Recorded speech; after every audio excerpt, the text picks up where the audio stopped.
একজন কবিরাজ বসে বসে ওষুধ দিচ্ছে, আর লম্বা করে রুগী, ছোট ছেলে, বড় ছেলে, মহিলা, পুরুষ, আর একটা যুবক এমনি করে দেখছে।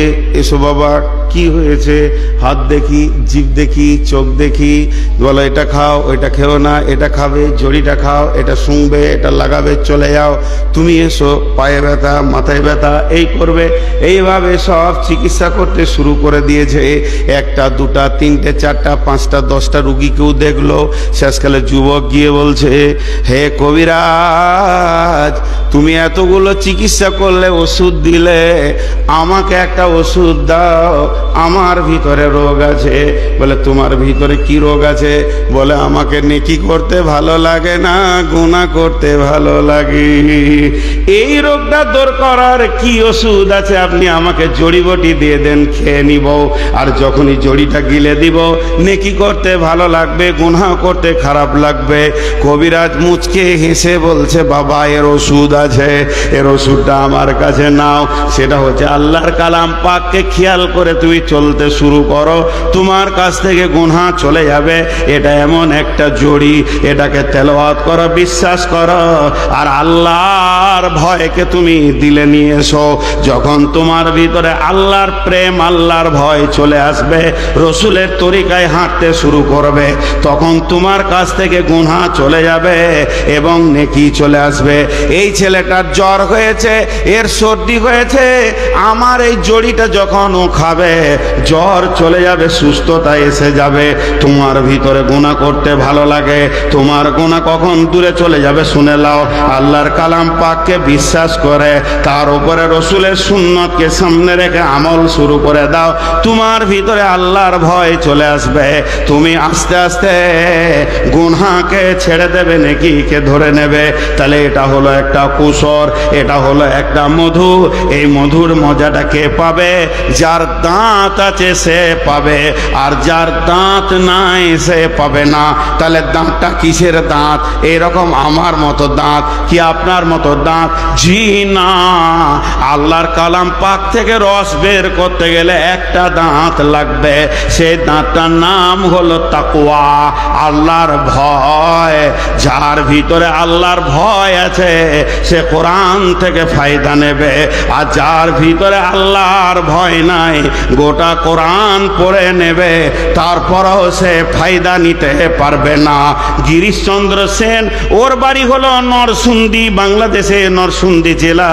ওর বাড়ির পাশে জালসা করে আসলাম, গোটা কোরআনে তর্জমা করলো, হতভাগা মধু খুঁজে পেল না। আর হযরতে উমর গোটা কোরআন পড়েননি, শুধুমাত্র একটা আয়াত পেয়েছে, ইন্নানি আনাল্লাহ লা ইলাহা ইল্লা আনা ফা'বুদুনি ওয়াকিমিস সালাতা লিযিকরি। এই আয়াতটা যখনই হযরত উমর পেয়ে গেল, এর ভিতরে কি মধু ছিল, উমর মধুটাকে চুষে নিল, ওর ভিতরে রোগ শুরু হয়ে গেল, রসুলের বিরুদ্ধে কাজ বন্ধ হয়ে গেল, কোরআনের বিরুদ্ধে কাজ বন্ধ হয়ে গেল, সারা জিন্দেগির গুনাহকে ধুয়ে মুছে দিয়ে আল্লাহর পথে চলে কামিয়াব হয়ে গেল। অতএব বন্ধুরে আমার, আল্লাহ বলছেন, যদি তুমি কোরআন থেকে লাভ নিতে চাও, যালিকাল কিতাব লা রায়বা ফিহি, প্রথম তুমি নিয়ত করো কিতাবের মধ্যে কোনো সন্দেহ নাই। দোসরা নম্বরে তুমি আল্লাহর ভয়কে দিলে নিয়েছে, এরপরে কোরআন তেলাওয়াত করো, তোমার ভিতরে সমস্ত রোগ চলে যাবে। তুমি না গুনাহ থেকে বেঁচে গিয়ে কামিয়াবি জান্নাতে গিয়ে পৌঁছাবি। মসজিদেরি নববীতে আসহাবদের সাথে বসে শিক্ষা যিনি দিয়েছিলেন, হযরত মুহাম্মদ মুস্তাফা, কেন হলো মাদ্রাসা? ওগো মানুষ দুনিয়াবাসী, চিনে নাও গো মাদ্রাসা, কেন হলো কার হুকুমে তোমাদের এই মাদ্রাসা? এই এলাকার মুসলিমেরা দান খয়রাত করে তারা, এই এলাকার ইমানদারেরা দান খয়রাত করে তারা, ঘুচল তাদের মনের কলি, পূর্ণ হলো শেষ আশা, কেন হলো মাদ্রাসা। অগো মানুষ এলাকাবাসী চিনে নাও গো মাদ্রাসা, কেন হলো মাদ্রাসা। এই গ্রামের মা বোনেরা যত্ন করে জায়গিরদের তারা, এই গ্রামের মোমেনা মা বোনেরা যত্ন করে খাওয়ান তারা, পূর্ণ হলো তাদের মনের আশা, কেন হলো মাদ্রাসা। মসজিদেরই নববীতে আসহাবে সুফাই বসে কুরআনের দার্সে দিয়েছিলেন যিনি, হযরত মুহাম্মদ মুস্তাফা, কেন হলো মাদ্রাসা। আপনাদেরকেও মরিলে পরে জানাজাকে সামনে করে, আমাদেরকেও মরিলে পরে মাইয়াতকে সামনে করে, কাতার বেঁধে তোলা বারা পড়ে যাবে জানাজা, কেন হলো মাদ্রাসা। আপনাদের মা বাপ মরিলে পরে কাতার বেঁধে তোলা বারা মাইয়াতকে সামনে করে পড়ে যাবে জানাজা, কেন হলো মাদ্রাসা। ও গো মানুষ এলাকাবাসী চিনে না গো মাদ্রাসা, কেন হলো কার হুকুমে তোমাদের এই মাদ্রাসা।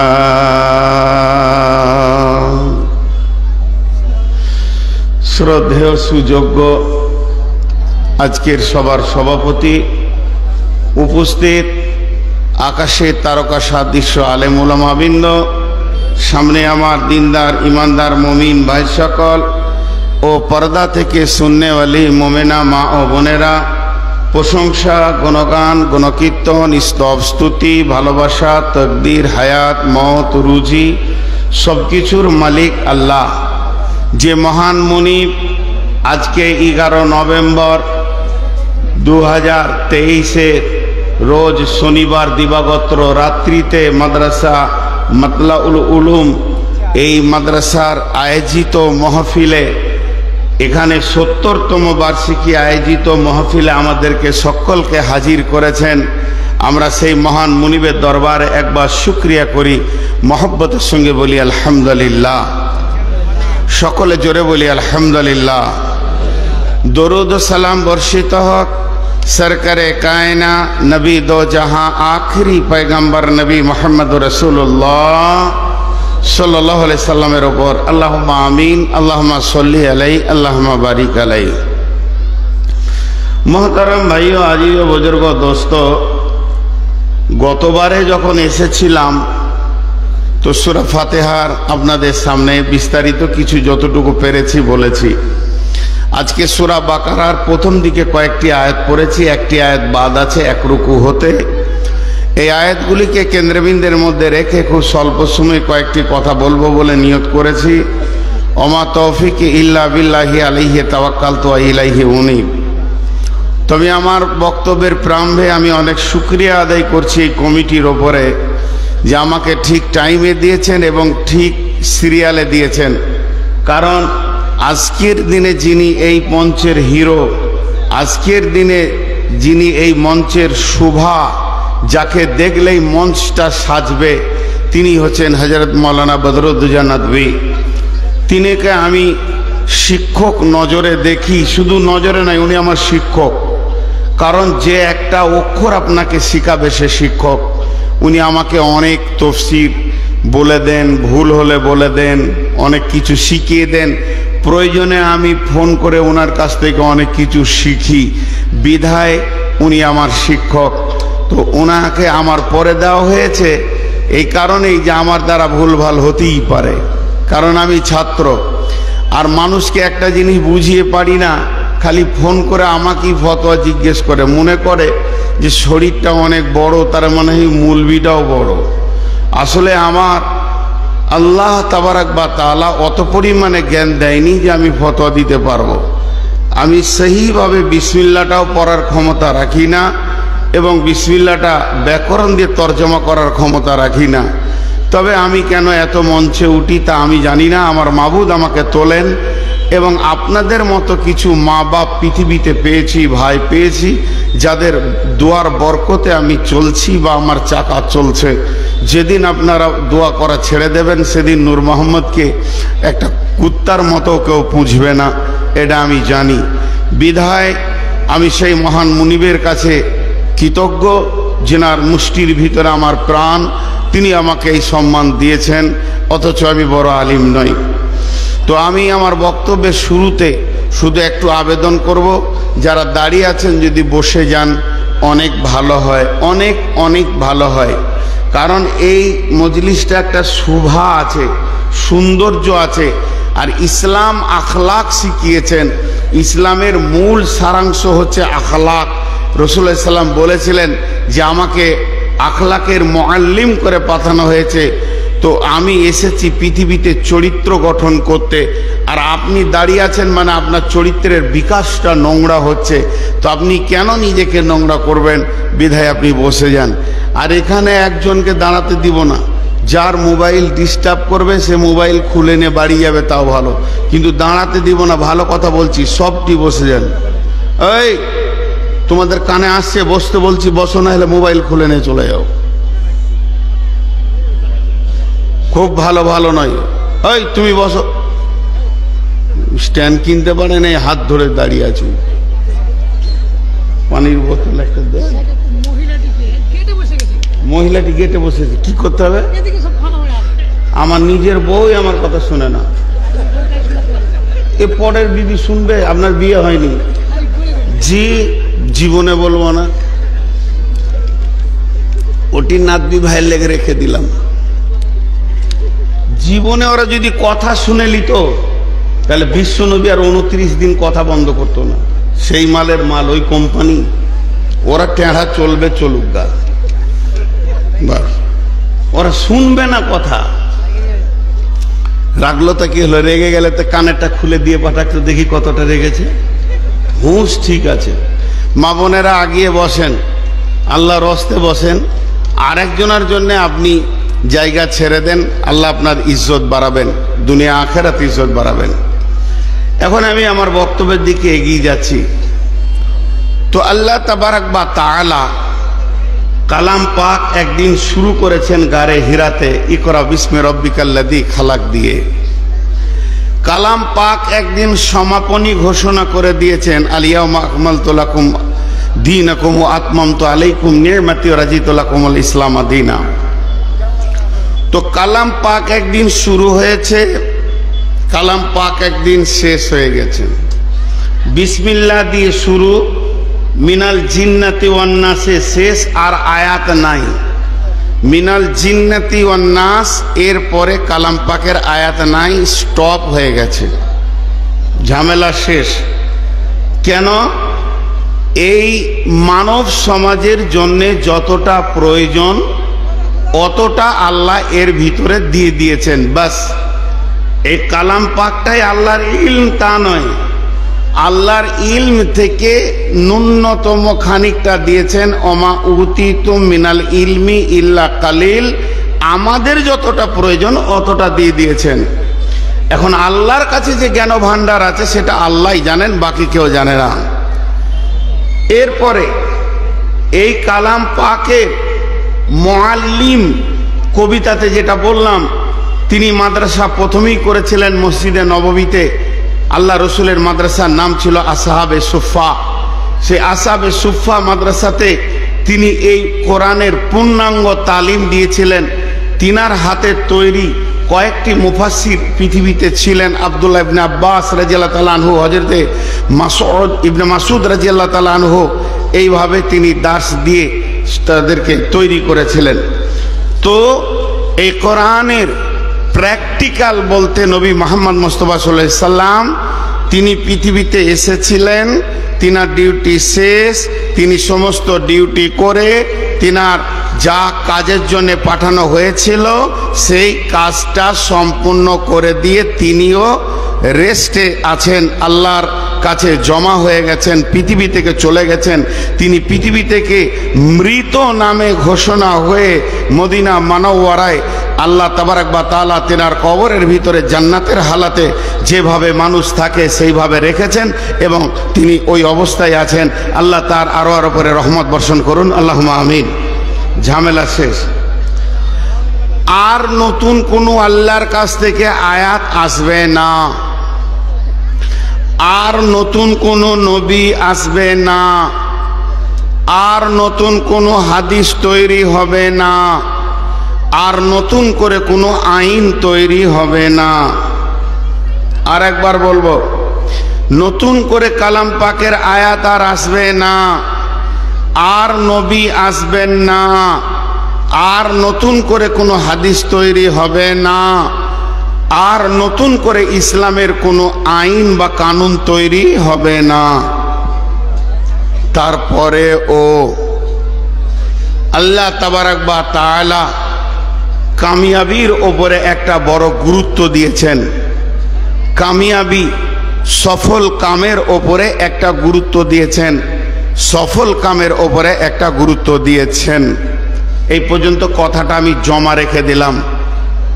এত কিছু সব কমপ্লিট করে দিলেন, কিন্তু সফলতার জন্যে এখনো আসমান থেকে দরজা খুলে রেখে দিয়েছেন। প্রতিদিন আমাদেরকে আসমানওয়ালা বলছেন তার গোলামকে দিয়ে, সফল হ, সফল হ, সফল হ, সফল হ, সফল হ। এইটা বাকি আছে, বাকিগুলো দরজা বন্ধ হয়ে গেছে। এটা জমার খাতায় আপনাকে 2 মিনিট রাখতে হবে। 2 মিনিট পরে এই কথাগুলো আমি আবার আপনার কাছ থেকে নিব।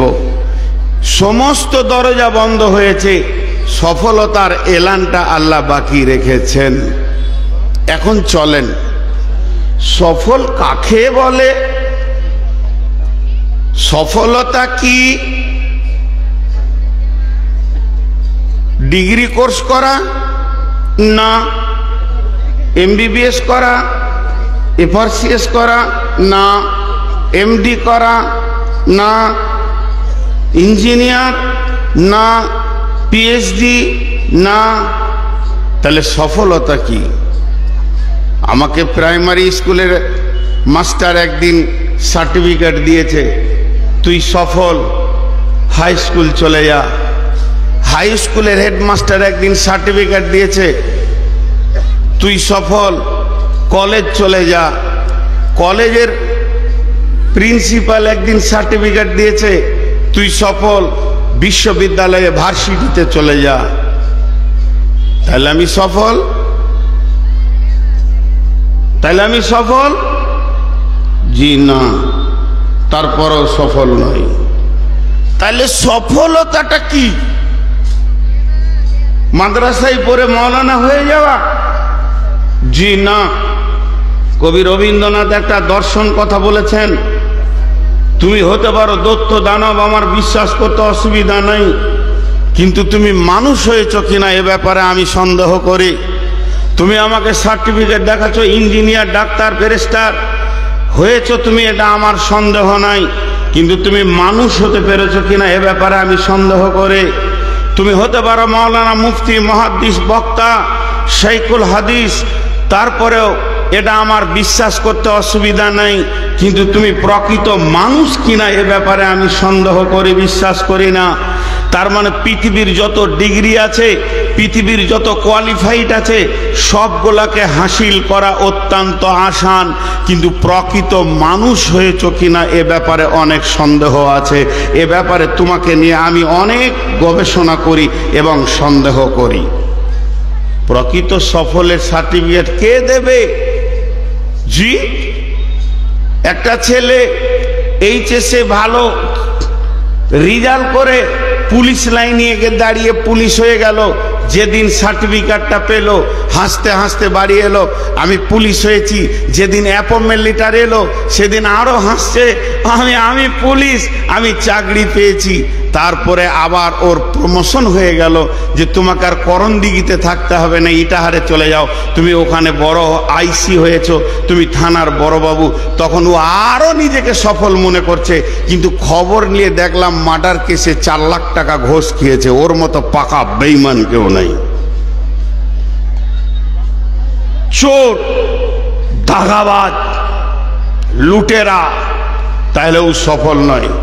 একটা ডাক্তার এমবিবিএস পাস করলো, ওকে সার্টিফিকেট দিল কলকাতা এমবিবিএস, আবার পরীক্ষায় বসলো, এফআরসিএস চান্স পেল, ইংল্যান্ড পড়তে গেল, সেখান থেকে সার্জারি করে আসলো, বর্ধমান মেডিকেলে চাকরি পেল, মাসে 1.5 লক্ষ টাকা বেতন। তারপরে তো আউটডোর আছে, অপারেশন আছে, পার ডে না হলো 50 থেকে 60-70 হাজার টাকা ইনকাম। হঠাৎ শোনা যাচ্ছে একটা রুগীকে অপারেশন করেছে গোল্ড ব্লাডার স্টোনের কারণে, নাম জিজ্ঞেস করবেন না। তার ছেলে পিলে দরজায় দাঁড়িয়ে হু হু করে কাঁদছে, আমার বাপের অপারেশন চলছে, কি হবে কি যাবে। হঠাৎ এসে ডাক্তার ওই পোশাকে, যে পোশাকে অপারেশন করে সেই পোশাকে এসে বলছে, বাবু এই লোকটা কি তোমার বাবা? বলে হ্যাঁ স্যার, ওটা আমার বাবা। কি অবস্থায় আছে? খুব ভালো, খুব ভালো, অপারেশনটা সুন্দর হয়েছে। তবে কিন্তু বাবা, তোমার বাবার গোলব্লাডার স্টোনের অপারেশন করতে গিয়ে আমি দেখছি মেরুদণ্ড হাড়ের কাছে একটা টিউমার রয়েছে, যদি ওইটাকে এখন না সরাই 2 বছর পর অপারেশন করতেই হবে, তাতেও যদি তুমি না করো ওটা ক্যান্সারে পরিণত হবে। স্যার ওটাকে সরিয়ে দেন স্যার, একবারই হয়ে যাক, কেটেছে যখন। বলে ওটাতে আরও 35,000 লাগবে, টাকা দিয়ে দিব, ফোন পেতে দিব, এমনি দিব, আপনি দেন, এক্ষুনি দিয়ে দিচ্ছি। আমার আব্বার কি ওখানে এই টিউমারটা বের করে দেন। পরবর্তীকালে শোনা গেল ওটা মিথ্যা কথা। একটা এত বড় পাশ করার পরও একটা রুগীর চোখের পানি তার দিলকে কাঁপাতে পারল না, বরং আরো 30,000 টাকা তার ভিতর থেকে নিল। মার খেয়ে পিঠের চামড়া চলে গেল। ডাক্তার হয়েও সফল কাম হয়নি, অমানুষ হয়ে আছে। রাগ করবেন না, জুতোটা ছুঁড়ে দেবেন যদি আমার কথাটা খারাপ মনে হয়। 98% ইঞ্জিনিয়ার মাতাল, রাগ করিয়েন না। এগুলো আমাদের কাছে অঙ্ক আছে, আমরা সমাজে উঠি যখন তখন অঙ্ক করে নিয়ে উঠি। তাহলে সফল কাম কে? সেই সার্টিফিকেটটা কোথা পাবো? কার কাছে নিব? জামিয়ার হেডমাস্টার মৌলানার কাছে? হাই স্কুলে? আল্লাহ বলছে ওটা আমি দিব। ওই সার্টিফিকেটটা কে দেবেন? এতগুলো লোক কথা বলে না। সার্টিফিকেটটা কে দেবেন? আল্লাহর নাম আসতে নেবেন না জোরে? সার্টিফিকেটটা কে দেবেন? আল্লাহ বলছেন আয়। فَأَمَّا مَنْ أُوتِيَ كِتَابَهُ بِيَمِينِهِ فَسَوْفَ يُحَاسَبُ حِسَابًا يَسِيرًا وَيَنْقَلَبُ إِلَى أَهْلِهِ مَسْرُورًا। আল্লাহ বলছে আমার সার্টিফিকেট দেওয়ার ডেটটা শুনেলে, তোদের জিন্দেগি রিজালের আমি একটা ডেট বানিয়েছি। যেদিন তোদের হাতে আমি তোদের কামিয়াবি সার্টিফিকেট দেব, ওই দিনটার নাম হচ্ছে কিয়ামত। আমি ডেকে বলবো, নূর মোহাম্মদ তুই সফল হয়ে গেছিস। আর ওই দিন সার্টিফিকেটটা নিয়ে আর আত্মীয়র মধ্যে ঘুরবে আর বলবে আমি কামিয়াব, আমি কামিয়াব, আমি কামিয়াব। এর নাম কামিয়াব, এটাকে নাকাম বলা যাবে না। ও আম্মা মান উতিয়া কিতাবাহু ওয়ারা জাহরিহি, যেদিন পেছন দিকে সার্টিফিকেট দেওয়া হবে আঁধারের ভিতরে, সেদিন সে আফসোস করবে আমি নাকাম, আমি নাকাম, আমি নাকাম, আমি ধ্বংস হয়ে গেলাম। মত রে আয়, আমাকে লুটে নিয়ে চলে যা, আর আমাকে হাসরের মাঠে থাকতে ভালো লাগছে না। মত আসবে না, লুটবে জানবে না, আর নাকামের অবস্থায় জাহান্নামে যেতে হবে। এর নাম সফল আর এর নাম অসফল, এর নাম কামিয়াব আর জাহান্নাম জোয়ার নাম হচ্ছে নাকাম।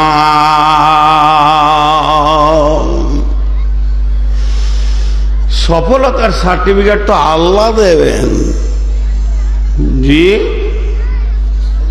আল্লাহ দেবেন। ভাইয়া এই কোরআন শরীফগুলোকে বাচ্চাদেরকে দিয়ে পার করে দেন। এইদিকে 100 লোক আমাকে দেখতে পেয়েছে না, কিন্তু ওরা কিছু বলতে পারছে না। এই কোরআনগুলো যত উঁচু হয়ে আছে আড়াল হচ্ছে। বাচ্চারা মাদ্রাসার ছাত্র, এরা দাঁড়িয়ে কেন, ওই দাঁড়িয়ে কেন, ফের ওখানে হাঁকার মতো করে বসছে, আবার উঠবো, এরপরে উঠলে বোতল ছুঁড়ে মারবো, কিন্তু একদম শেষ ক্যামেরা ফ্যামেরা সব ফেলে দেবো। এই বস, বেয়াদব, কেমন করে বসেছে দেখছেন? একটাও বসে থাকতে পারবে না, 5 মিনিট পর উঠবে, হাত পা টন টন করবে। ফাজিলের দল।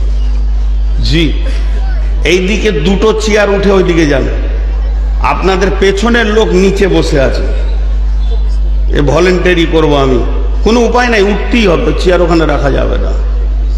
পাছা করে চেয়ার নিয়ে চলে যান, বাস হয়ে গেল।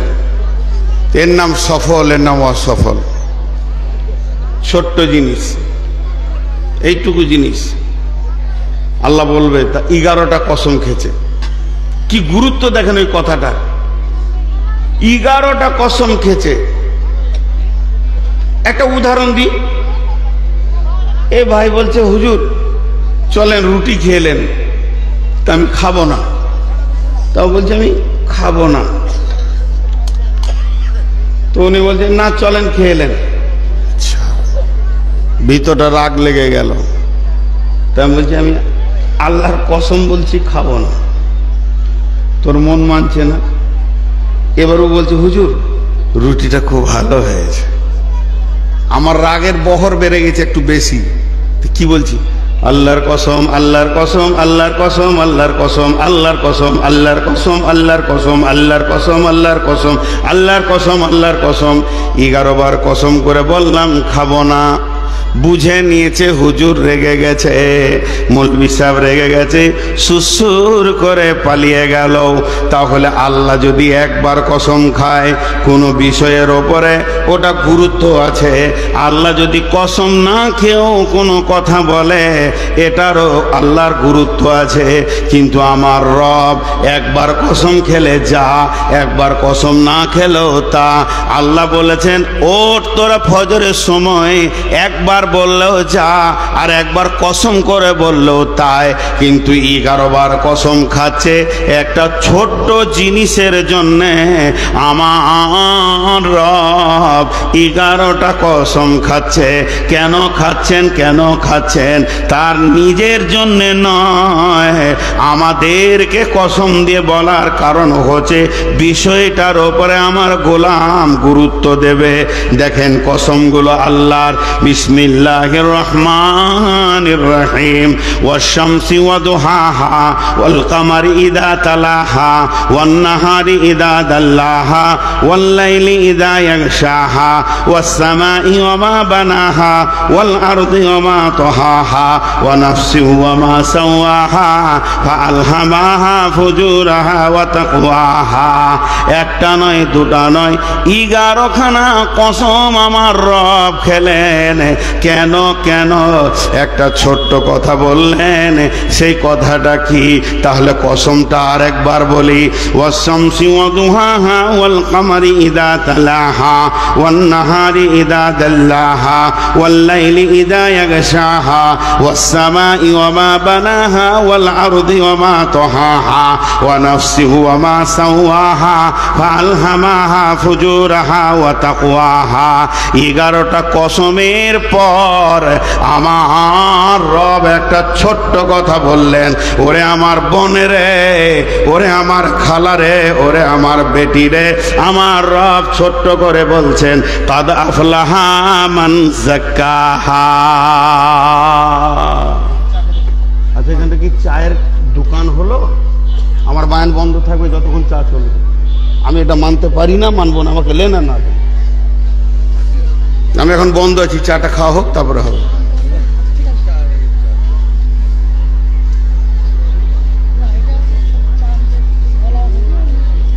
এতগুলো লোক কি আর অন্য কেউ আছে? দান নেবে এরা আর খাবে এরা? এখনো চা দিচ্ছে মানে থাক। গোপালপুর ওয়ালারা যদি আমার কপালে ঝাঁট মেরে যেতে দিবে।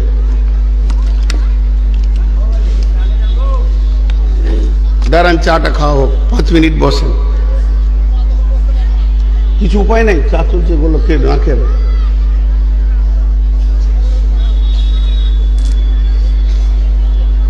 10টা মিনিট দিয়েছেন এতগুলো লোকের সামনে। হাদিস আছে লোভনীয় খাবার গোপনে খাও, সবাই রাত জাগছে, চা দেখলে তো এদের জিভ সুরসুর করছে।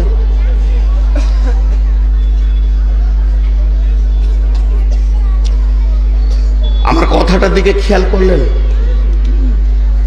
কসম হচ্ছে 11টা।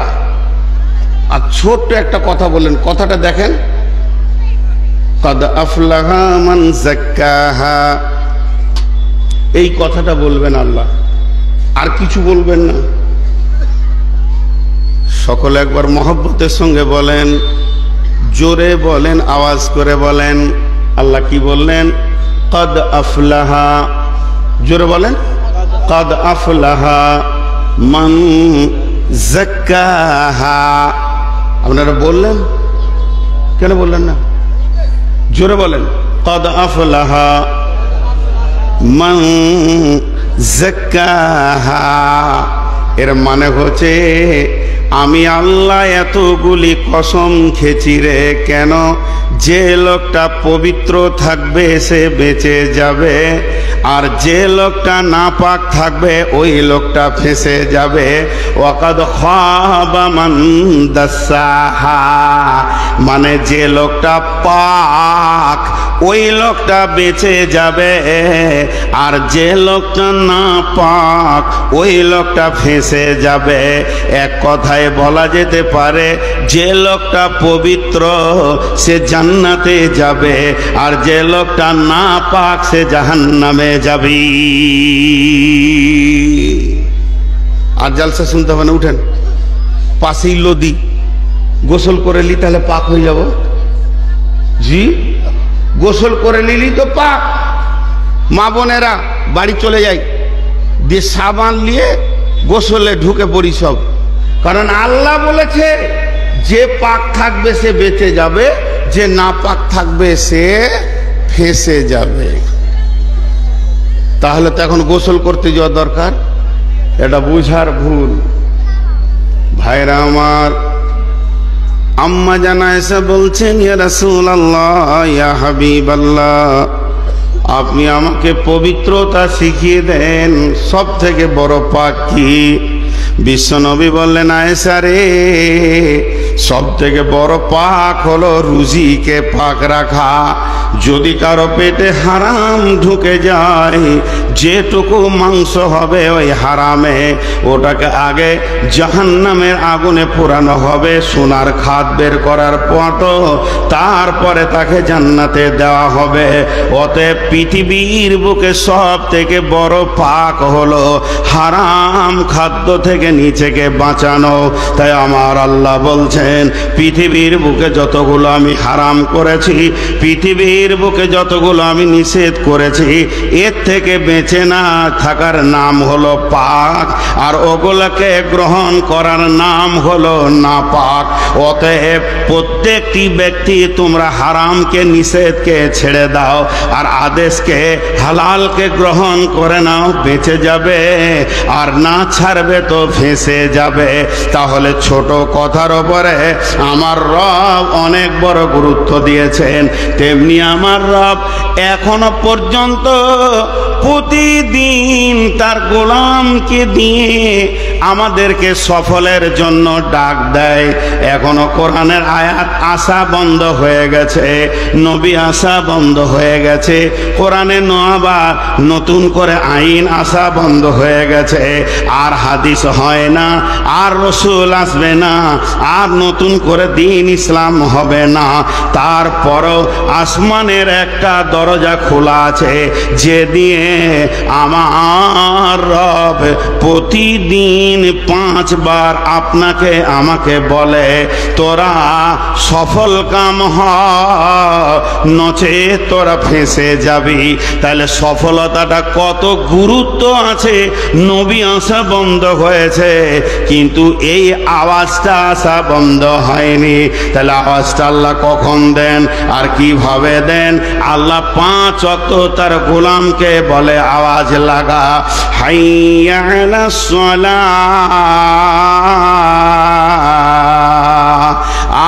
আয় আয় আয় নামাজের জন্য আয়, আয় তোরা মসজিদে আয়, সলাতের জন্য আয়।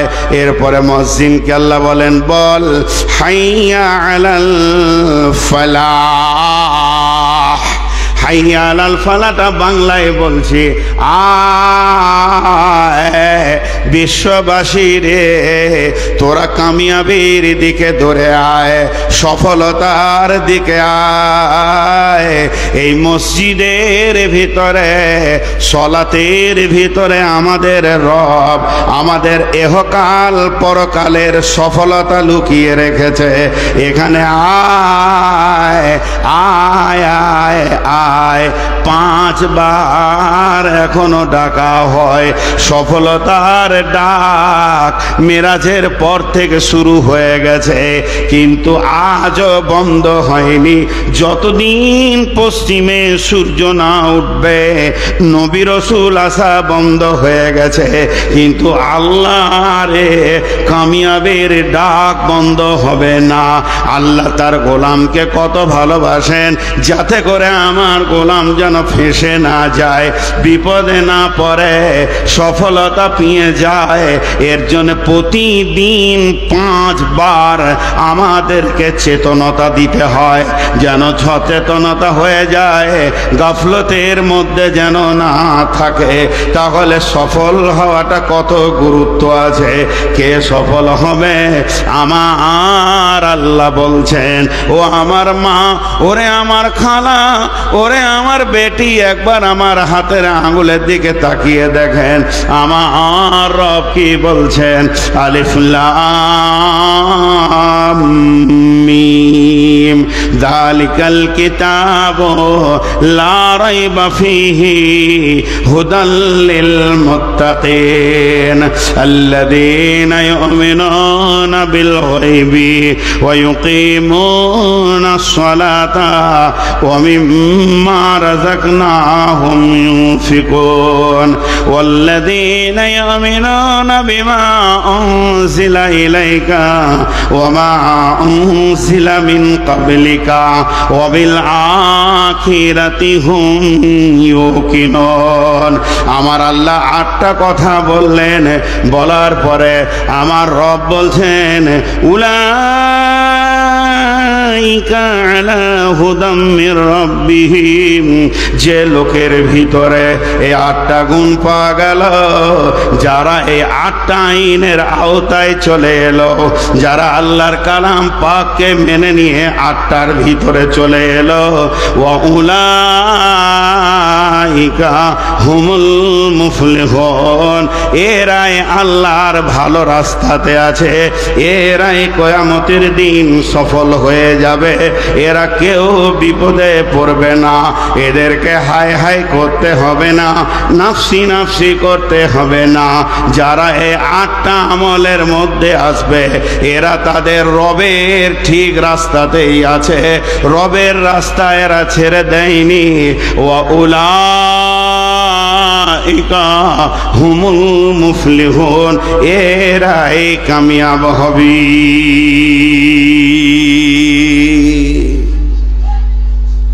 জি হায় আল্লাহ, আপনাদেরকে টোটাল যা বকলাম এটা 30 সেকেন্ডে বলবো। টোটালটা এতক্ষণ যা বকলাম,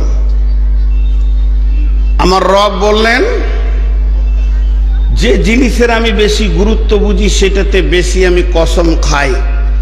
তাই আল্লাহ একদিকে বললেন তোরা পবিত্র হ, বেঁচে যাবি, নাপাক থাকবি তো ফেসে যাবি। এই বিষয়ে 11টা কসম খেয়েছেন। ওটা আমি নিয়েছিলাম এই আয়াতের জন্য উদাহরণস্বরূপ, ওটা এটার বক্তব্য নয়, মিসাল। আর আজকের বক্তব্যে আমার রব বলছেন সফলতা যে লিবে কিয়ামতের মাঠে সফলতা পাবে, সফলতার সার্টিফিকেট পৃথিবীর কোনো কলেজ ভার্সিটি দিতে পারবে না, একমাত্র আমি রব দিব। কিন্তু সফল হবে কে? যার ভিতরে 8খানা গুণ আছে সেই লোকটা সফল হবে, আর যার ভিতরে এই গুণগুলি নাই সে সফল হবে না। বিধায় এই 8টা গুণ আমাদেরকে আনতে হবে।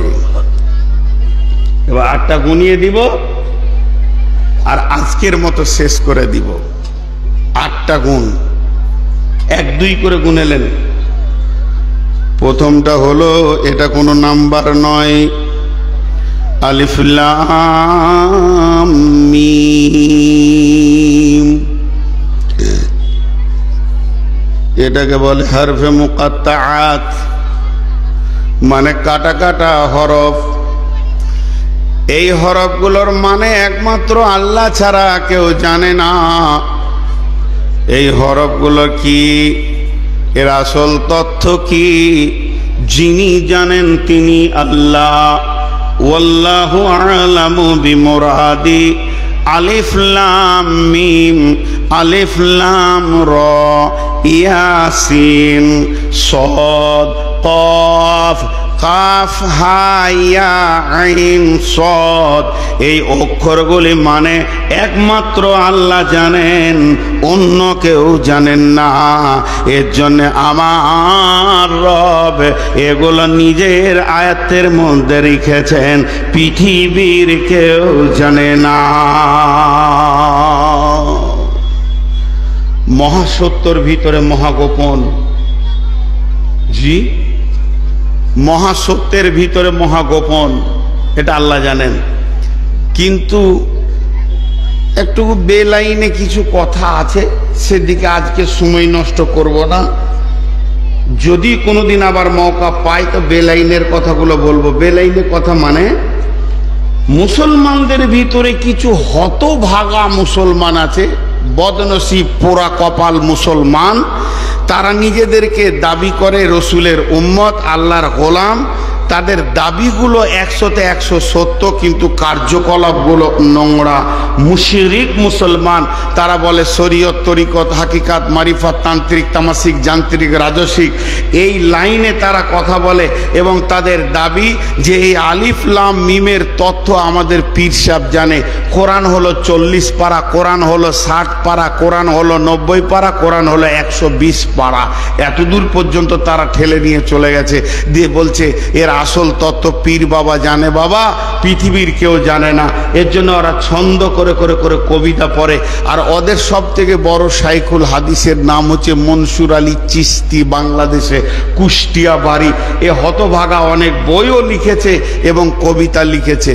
জি, সোনার আদম রে বিসমিল্লার ফল পাইবি রে একদিন। সোনার আদম রে বিসমিল্লার ফল পাইবি রে একদিন। ওরে কোরআনে তোর লেখায় আছে আলিফ লাম মিম। সোনার আদম রে বিসমিল্লার ফল পাইবি রে একদিন। কালেমা পড় মুখে, নামাজ পড় মাথা ঠুকে, উকিল না ধরলে মামলা দায়ের করবে কে।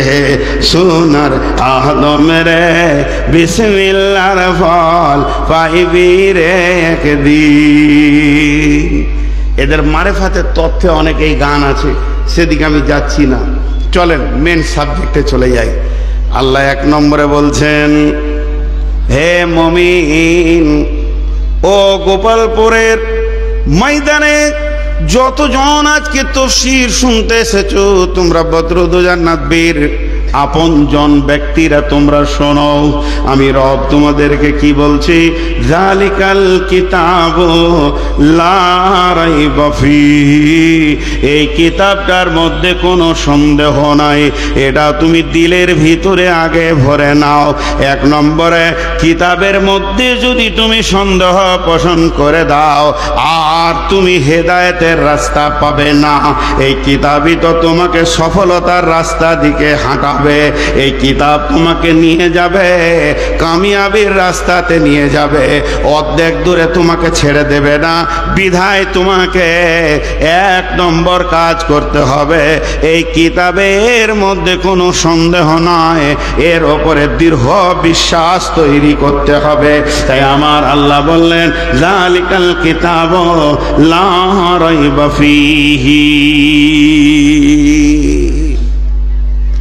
যতগুলি লোক বসে আছেন একবার আওয়াজ লাগান, জোরে আওয়াজ লাগান, নারে তাকবীর।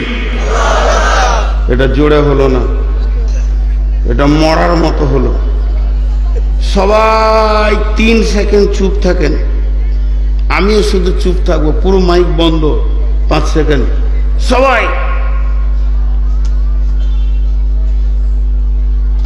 মুখ বন্ধ আছে, ওদের মুখ বন্ধ আছে।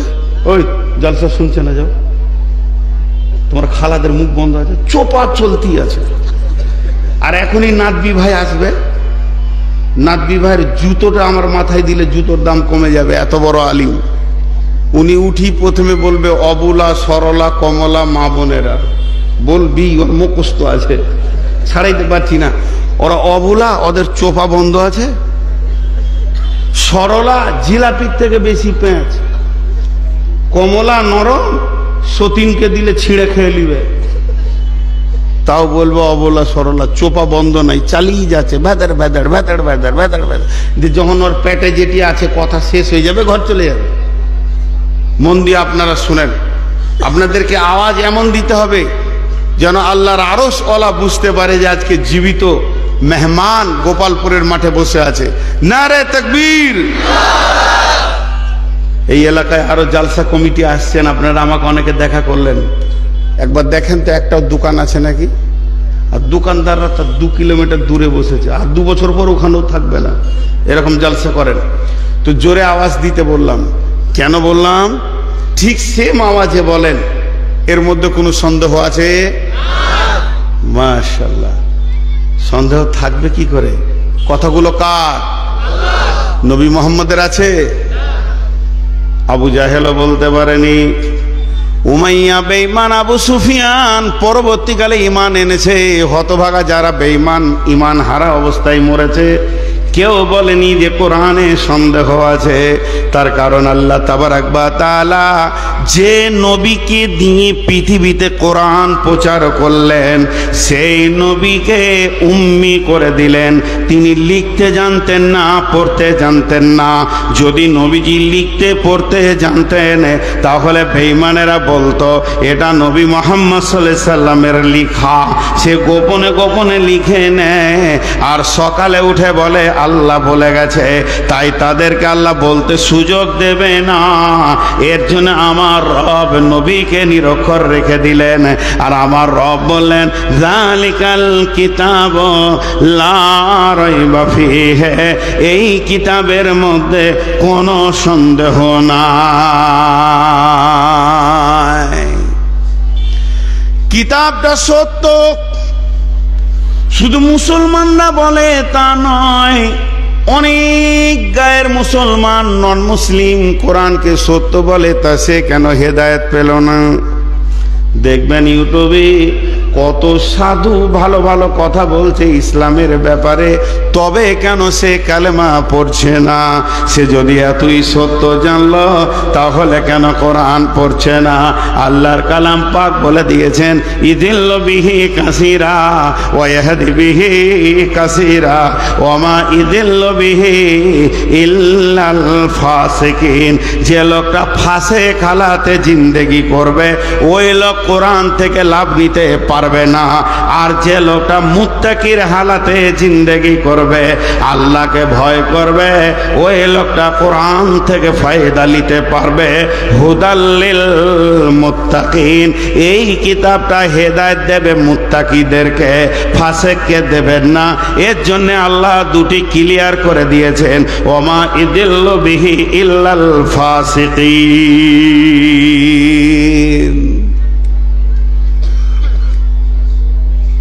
আমার কথাটা ভালো করে শুনেন।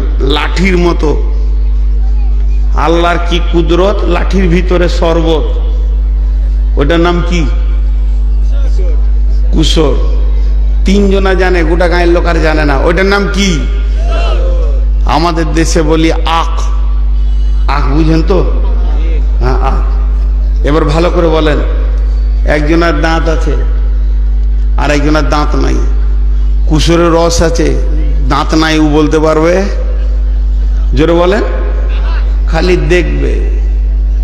আর যার দাঁত আছে সে কুসরের রসকে টেনে চুষে বের করে খাবে। ঠিক না ভুল? এটা হলো কুসর।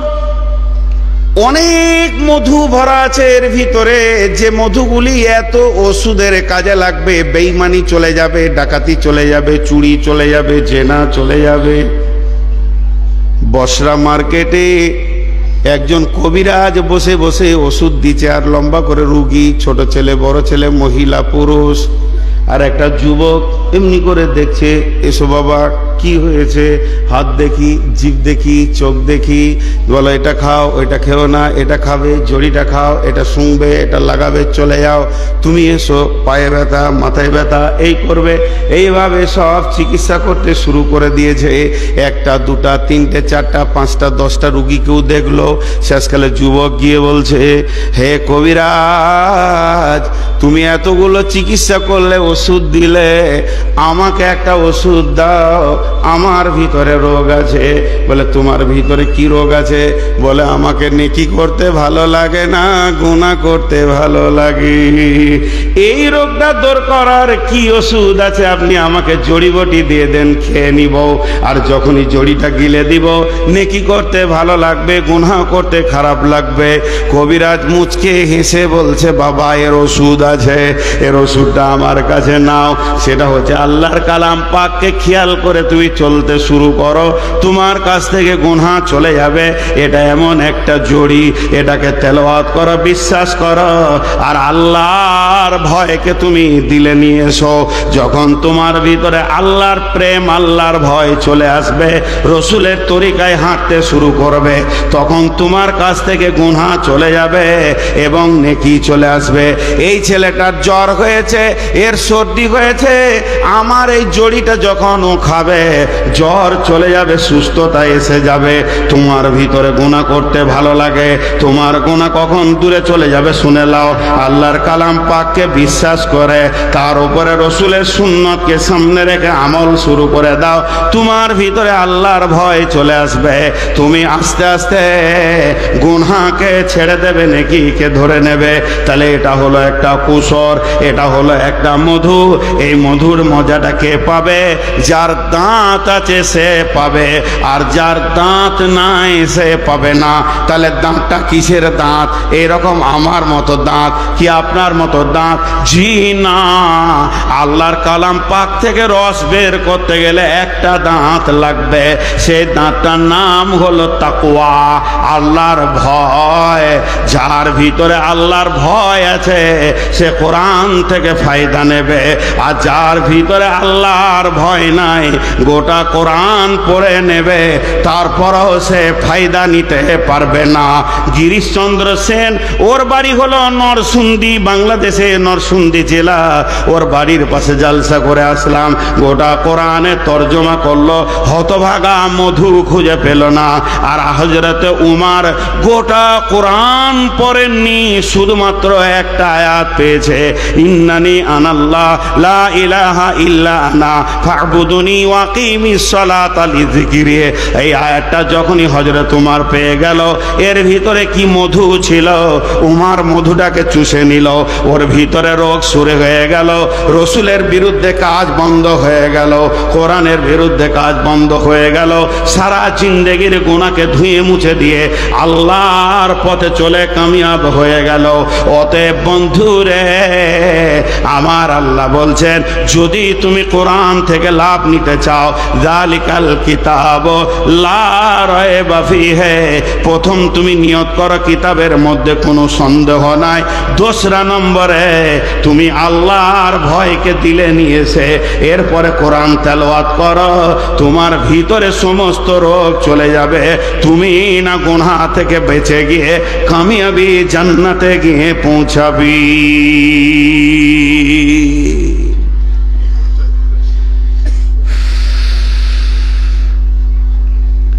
এরই জন্য আল্লাহ বলেছেন আলেমদের জন্য, শুধু আলেমদের জন্য একটা আয়াত এসছে, ইন্নামা ইয়াখশাল্লাহা মিন ইবাদিহিল উলামা। আবার দাঁড়িয়েছো তোমরা? আচ্ছা, এদের কতটা হায়া কম আছে বলদিন। একবার বসছে একবার উঠছে, আমাকে জ্বালাবার লেগে এসছে এরা।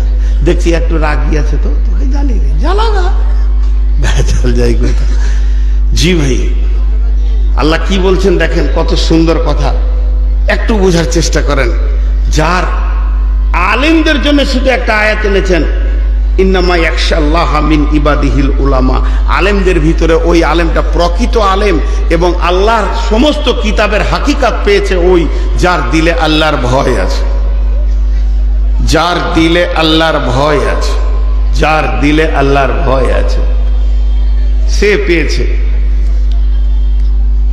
তাফসীর ইবনে কাসির, যেটা বাংলা, আমি পড়ি তো, আমার আরবি পড়ার ক্ষমতা নেই, আগেই বলে দিচ্ছি, খোলাখুলি ব্যাপার। তো ওইখানে একটা ঘটনা দিয়েছে, যালিকাল কিতাবু লা রাইবা ফিহি হুদাল লিল মুত্তাকিনের তাফসীর করতে গিয়ে একটা ঘটনা দিয়েছেন। ঘটনাটা কি ভালো করে শুনেন, এখানে মজা লাগবে। হযরত উমর বললেন, হে রসুলের সাহাবীরা, আল্লাহর ভয় সম্পর্কে তোমরা রসুলের কাছে কিছু শুনেছো কি, আমাকে বলো। তোমাদের ভিতরে কারো জানা আছে কি যে আল্লাহর ভয় কাকে বলে? একজন হাত তুললেন, আমিরুল মুমিনিন খলিফাতুল মুসলিমিন, আমি ভালো করে জানি আল্লাহর ভয় কাকে বলে, নবীজি বলেছেন। হযরত উমর বললেন, তুমি এসো। সেই ব্যক্তিটাকে, তিনি হলেন উবাই ইবনে কাব রাদিয়াল্লাহু তাআলা আনহু। হযরত উমর বললেন, উবাই রে, হে উবাই, তুমি বলো আল্লাহর নবী আল্লাহর ভয় কাকে বলেছেন? উবাই ইবনে কাব হযরত উমরকে উত্তরে বলছেন, আমিরুল মুমিনিন খলিফাতুল মুসলিমিন, আপনি বলেন, জীবনে তো অনেক রাস্তা হেঁটেছেন, অনেক রাস্তা চলাফেরা করেছেন, কোনোদিন দুই ধারে কাঁটা, মধ্যখানে সরু আলপথ, চিকন মিহি আলপথ, এরকম রাস্তায় হেঁটেছেন কি? উবাই ইবনে কাব একটু চুপ থেকে উবাই ইবনে কাব যখন বললেন, হযরত উমর বলছেন, হ্যাঁ, আমি ওই রকম রাস্তায় হেঁটেছি। একটু ধ্যান দেন, মনোযোগ। উবাই কাব বলছেন, এটা একটা জমি, এটা একটা জমি, মাঝে যেটা চিকন উঁচু হয়ে থাকে ওটাকে আমাদের বর্ধমানের ভাষায় আল বলি, আপনাদের দিনাজপুরে কি বলে? আল। তো আলটা অতি চিকন, আর দুই দিকে জমি, ডান দিকার জমিওয়ালা কাঁটা দিয়ে দিয়ে দিয়ে বেড়া দিয়েছে, বাঁ দিকার জমিওয়ালাও কাঁটা দিয়ে দিয়ে দিয়ে বেড়া দিয়েছে, মধ্যখানে চিকন আল, দুই ধারে কাঁটা, এরকম রাস্তায় আপনি হেঁটেছেন?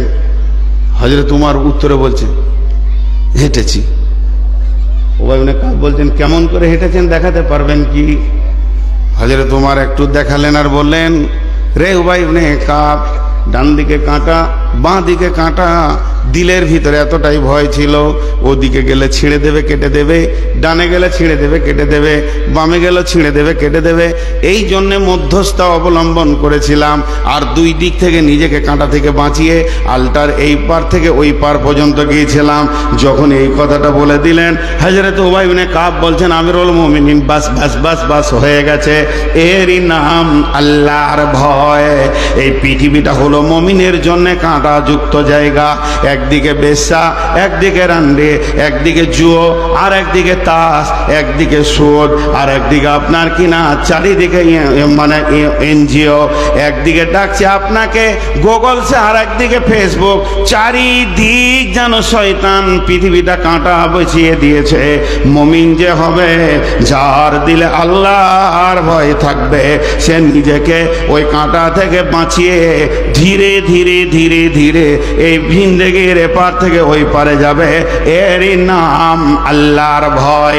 তাহলে এখান থেকে কি বোঝাতে পারলাম? আল্লাহ তাবারক ওয়া তাআলা বলছেন, এক নম্বরে তোরা কিতাবের ওপরে ঈমান আনবি, দুই নম্বরে আমার ভয় তোরা হৃদয়ে রাখবি। আর আমার ভয় আর কিতাবের ওপরে যদি বিশ্বাস থাকে, তাহলে তোরা ধীরে ধীরে ধীরে ধীরে ধীরে ধীরে সফলতায় পৌঁছে যাবি, সফল কাম হয়ে যাবি। কোনোদিন তোরা বিপদে পড়বি না, অসফল হবি না। যালিকাল কিতাব লা রাইবা ফীহি হুদাল লিল মুত্তাকিন। দুইটা হলো, বাকি থাকলো ছয়টা। নাম্বার 3 আমার আল্লাহ বলছেন আল্লাযীনা ইউমিনুনা বিল গায়বি। তোদেরকে যদি সফলতা হতে হয়, তাহলে অদৃশ্যর ওপরে ঈমান আনতে হবে। অদৃশ্যের উপরে ঈমান কেমন? আল্লাহ আছে দেখলাম না, তাও ঈমান আনলাম। ফেরেশতা দেখলাম না, ঈমান আনলাম। আর আপনার কিনা পুলসেরাত দেখিনি, ঈমান এনেছি। জাহান্নাম সত্য, জান্নাত সত্য, কবরে আযাব সত্য, পুলসেরাত সত্য, দাঁড়িপাল্লাতে নেকি বদি ওজন করা হবে সেটাও সত্য, কিয়ামতের ময়দান সত্য, হাজে কাউসার হলো সত্য, আর আপনার কিনা রহমতের ছায়া সেটাও সত্য, জান্নাত সত্য, জাহান্নাম সত্য। আল্লাহ তাবারক ওয়া তাআলা বলছেন, যতগুলি জিনিস চোখে দেখা যাবে না, এর ওপরে তোকে 100-তে 100 ঈমান আনতে হবে।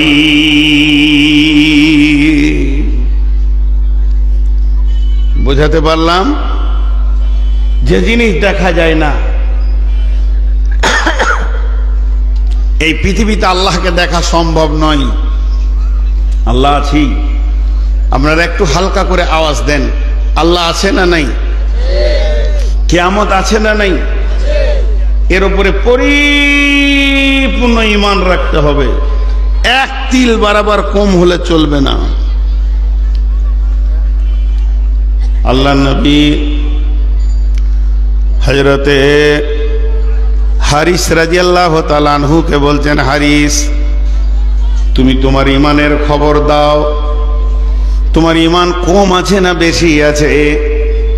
হযরতে হারিস বলছেন, ও দয়ার নবী গো, আমি ঈমানে 100-তে 100 প্ল্যাটফর্মে দাঁড়িয়ে আছি, আমার ঈমান ন্যূন বরাবর কমেনি। আল্লাহ নবী বললেন, হারিস রে, তুমি যে ঈমানের কামেলিয়াত দাবি করছো, তুমি নিজেকে ঈমানদার বলছো, বেঈমান বলছো না। হে হারিস, তুমি একটি বার বলো তুমি কেন এত জোর দাবি করছো? হযরতে হারিস বললেন, ও দয়ার নবী গো, আমি নিজেকে ঈমানদার এই জন্য বলছি, সকাল বিকাল দুপুর সন্ধ্যা আমার অবস্থাটা কেমন কেটেছে বলে দিই। আপনি জাহান্নামের কথা বলেছেন, আপনি জান্নাতের কথা বলেছেন। আমার আল্লাহ কালাম পাকের ভিতরে জাহান্নামের কথা বলেছেন, জান্নাতের জান্নাতেরও কথা বলেছেন, আর আমি আপনার মুখ থেকে জান্নাত আর জাহান্নামের কথা শুনেছি। ও দয়ার নবী গো, আপনি আপনাকে যেমন জান্নাত জাহান্নামের কথা বলেছেন, ঠিক ওই রকম যেন আমি জাহান্নামকে দেখতে পেয়েছি, জান্নাতকেও যেন দুই চোখে আমি দেখতে পেয়েছি। হে আল্লাহর নবী, আপনি জাহান্নামের আঙ্গুরগুলি যেমন বলেছেন, কলা বলেছেন, খেজুর বলেছেন, আমি যেন দেখতে পেয়েছি জান্নাতকে ওই রকম সাজানো রয়েছে। জান্নাতীরা আনন্দ করছে, তাদের ভিতরে কোনো দুঃখ বেদনা নাই। ও দয়ার নবী গো, আপনি জাহান্নামকে যেমন যেমন বলেছেন, আমি যেন সকাল সন্ধ্যা জাহান্নামের আগুনগুলোকে দেখতে পেয়েছি। একে অপরে লড়াই করছে, ছিঁড়াছিঁড়ি করছে, তারা একে অপরে এমন দস্তাদস্তি করছে, আর জাহান্নামীরা আর্তনাদ করছে, চিৎকার করছে। আল্লাহর নবী, সেগুলো যেন আমি দুই চোখে দেখতে পেয়েছি। তাহলে আমি এখন থেকে এই পৃথিবীর বুকে আমি বেঁচে রয়েছি, আমার ঈমান এতটা আল্লাহ দিয়েছে যেন মনে হচ্ছে আমি চামড়ার চোখে সেগুলো দেখছি। আল্লাহর নবী বললেন, হারিস রে, তোমার দাবি সত্য এবং তুমি কামেল ইমানদার। এরই জন্য আমার আল্লাহ বলছেন, আল্লাযীনা ইউমিনুনা বিল গায়বি, যারা দেখলো না অদৃশ্যর উপরে ঈমান আনলো, যারা জাহান্নাম দেখলো না ঈমান আনলো। এতগুলি মানুষ নামাজের কাতারে কেন দাঁড়াচ্ছে? ওই লোকটা তো জাহান্নাম বিশ্বাস করেছে বলি নামাজের কাতারে দাঁড়াচ্ছে, যাতে করে আমাকে জাহান্নাম থেকে বাঁচতে হবে। এতগুলি মহিলা কেন নামাজ পড়ছে? ওর ভিতরে বিশ্বাস আছে জান্নাত আছে বলে আমি নামাজ পড়ব, নচেত আমি কামিয়াব হব না। তার মানে আল্লাহ বলতে চাইছেন, যে দৃশ্যগুলো তুমি পৃথিবীতে যেবে বেঁচে থেকে দেখতে পাবে না, জান্নাত জাহান্নাম পুলসেরাত আখেরাত ফেরেশতা আল্লাহ, এগুলোর উপরে কামিল ঈমান আনতে হবে। তাহলে আল্লাযীনা ইউমিনুনা বিল গায়বি, আমার আল্লাহ বলছেন তোমাদের 3 নম্বর কাজ হচ্ছে গায়েবের উপরে ঈমান আনতে হবে। কি হলো?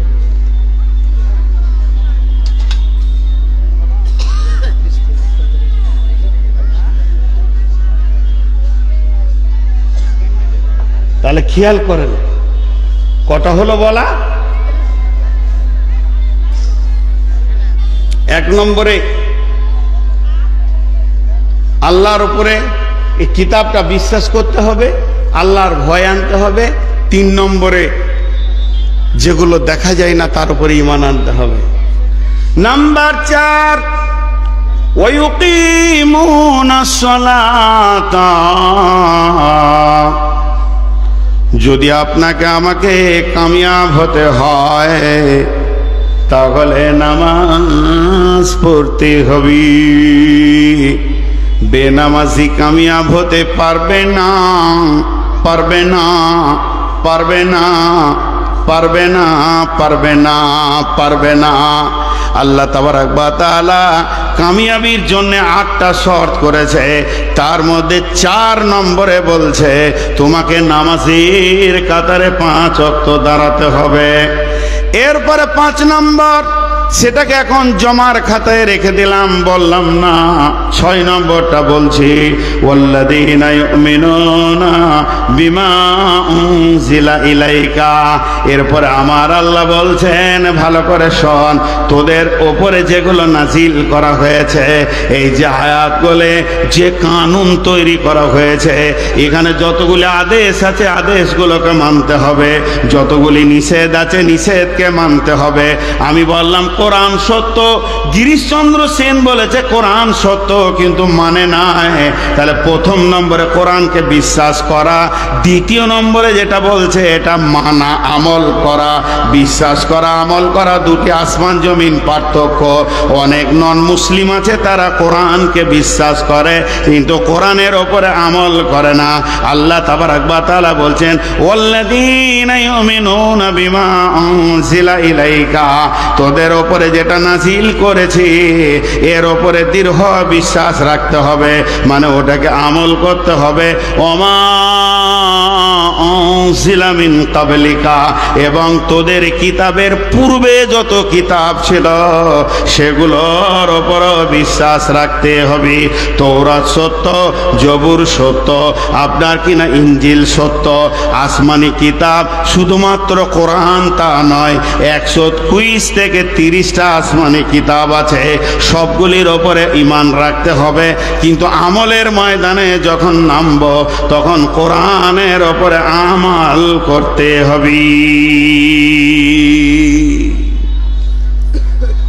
6টা বলা হয়ে গেল, চচ্চর করে টানছি, ধীরে ধীরে বললে 2 ঘন্টা 2.5 ঘন্টা লাগবে। প্রথম নম্বরে হলো কি, গুনিয়ে দিই এই কিতাবটা কোনো মিথ্যা নাই, এটা বিশ্বাস করা। 2 নম্বরে আল্লাহর ভয়কে আনা। 3 নম্বরে দিলের ভিতরে যেগুলো দেখা যায় না তার উপরে বিশ্বাস করা। 4 নম্বরে নামাজের কাতারে দাঁড়া। 5 নম্বরে যে কিতাব আমাদের নাজিল হয়েছে এর উপরে বিশ্বাস করা। 6 নম্বরে এর পূর্বের যে কিতাবগুলো তার উপরেও বিশ্বাস করা। 7 নম্বরে আমার আল্লাহ বলছেন ওয়াবিল আখিরাতি হুম ইউকিনুন, একদম পরকালের ওপরে দৃঢ় বিশ্বাস রাখা। আর যেটা আমি 5 নম্বরে ছেড়ে গেছিলাম, আল্লাহ তাবারাক ওয়া তাআলা বলছেন ওয়ামিম্মা রাযাকনাহুম ইউনফিকুন, যখনই তুমি মৌকা পাবে, সুযোগ পাবে, তো নিজের রুজি থেকে আল্লাহর রাস্তায় দান করা। তাহলে টোটাল 8টা হয়ে গেল। আমি আপনাদেরকে 8টা গুনিয়ে দিচ্ছি। আবার সুযোগ সব সময় আসে না। গতকালকে আমার বক্তব্যের বিষয় ছিল সময়, শুধু সময়ের ওপরে 1-1.5 ঘন্টা বক্তব্য হয়েছে। আল্লাহর নবী বলেছেন পৃথিবীর বুকে এমন কিছু জিনিস দেখা যায় না যেগুলো আমরা ব্যবহার করি, এমন কিছু জিনিস আছে দেখা যায় না আমরা ব্যবহার করি। যেমন দেখা যায় না হাওয়া, কিন্তু অক্সিজেন আমরা ব্যবহার করছি। আমাদের অক্সিজেন বন্ধ হয়ে গেলে মরে যাব। তেমনি দেখা যায় না কি, দেখা যায় না সময়কে, কিন্তু প্রতি সেকেন্ডে হাতছাড়া হয়ে গেছে। আল্লাহর নবী বলেছেন সময় একটা এমন নিয়ামত যেটা হাতছাড়া হয়ে গেছে, তখন তুমি বুঝবে ফারা গাকা কাবলা সুগলিকা, সময়কে নিয়ামত মনে করে নাও। যেদিন সময় তোমার হাতছাড়া হয়ে যাবে রে, সেই দিন সময় কি জিনিস তোমার বুঝে আসবে। যেমন সময় চলে যাচ্ছে, এখন বাজছে আমার ঘড়িতে 11টা 25, 11টা 24, 1 মিনিট আগে চলে গেছে, ওটাকে কেউ ফিরিয়ে এনে দিতে পারবে না। সময় এত নিয়ামত, ধীর গতিতে চলছে, কিন্তু প্রতিনিয়ত হাতছাড়া হয়ে যাচ্ছে। আগুনকে আটকে রাখার ব্যবস্থা আছে, বিদ্যুৎকে ব্যাটারিতে ভরে আটকে রাখার ব্যবস্থা আছে, আপনাকে আমাকে বেঁধে তালা মেরে দিয়ে আটকে রাখার ব্যবস্থা আছে, কিন্তু সময়কে কেউ আটকাতে পারবে না। তাই আল্লাহ বলছেন ওমা উনজিলা মিন ক্বাবলিকা ওয়াবিল আখিরাতি হুম ইউকিনুন, আখিরাতের উপরে দৃঢ় বিশ্বাস রাখো। আর তোমরা যারা গায়েবের উপরে ঈমান আনবে, আল্লাযীনা ইউমিনুনা বিল গায়বে, গায়েবের উপরে ঈমান আনবে, ওয়া ইউকিমুনাস সালাতা, সময়কে নষ্ট না করে তোমরা নামাজে দাঁড়িয়ে যাও। ওয়া মিম্মা রাযাকনাহুম ইউনফিকুন, যখনই তোমার মৌকা লেগে যাবে তুমি তোমার মালকে ঠিক কাজে লাগাও, অবহেলায় বসে থেকে নষ্ট করে দিও না। আল্লাহর রাস্তায় দান করে সময়কে কাজে লাগাও।